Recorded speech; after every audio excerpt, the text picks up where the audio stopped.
પાલનપુરમાં ગરમીનો પારો વધતા સિવિલ હોસ્પિટલમાં દર્દીઓનો ઘસારો વધ્યો। છેલ્લા 4 દિવસથી પાલનપુર સહિત જિલ્લામાં વરસી રહ્યો છે અગનગોળા।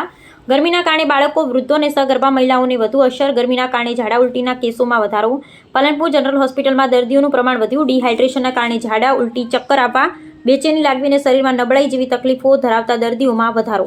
પાલનપુર સિવિલ હોસ્પિટલમાં રૂટીન દિવસોની સરખામણી હાલ ગરમીનું પ્રમાણ વધતા દર્દીઓમાં નોંધપાત્ર વધારો।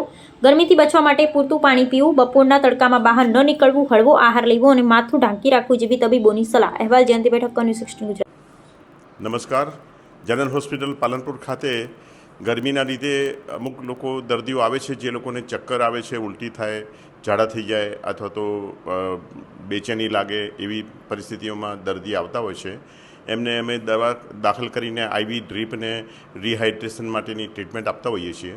પરંતુ ખાસ કરીને અત્યારે જ્યારે 45 ડિગ્રી ટેમ્પરેચર જો હોય આજુબાજુ, તો ખરેખર શરીર ઉપર એની અસર બહુ ભારે થતી હોય છે।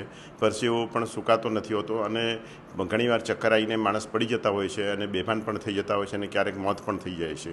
અને ગરમીની અંદર જે સાવચેતી રાખવાની એ છે કે જ્યારે બહુ જ તડકો પડતો હોય ત્યારે બહાર ખુલ્લા માથે બહાર ના જવું જોઈએ।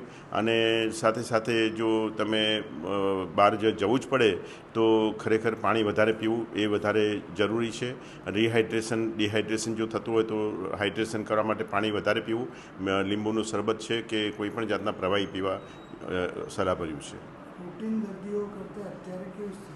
રૂટીન દર્દીઓ કરતાં અત્યારે જે ચક્કર આવવું, પડી જવું અથવા તો બેચેની થવી, ઝાડા થઈ જવા, ઉલટી થઈ જવી એવા બધા દર્દીઓ આવતા હોય છે।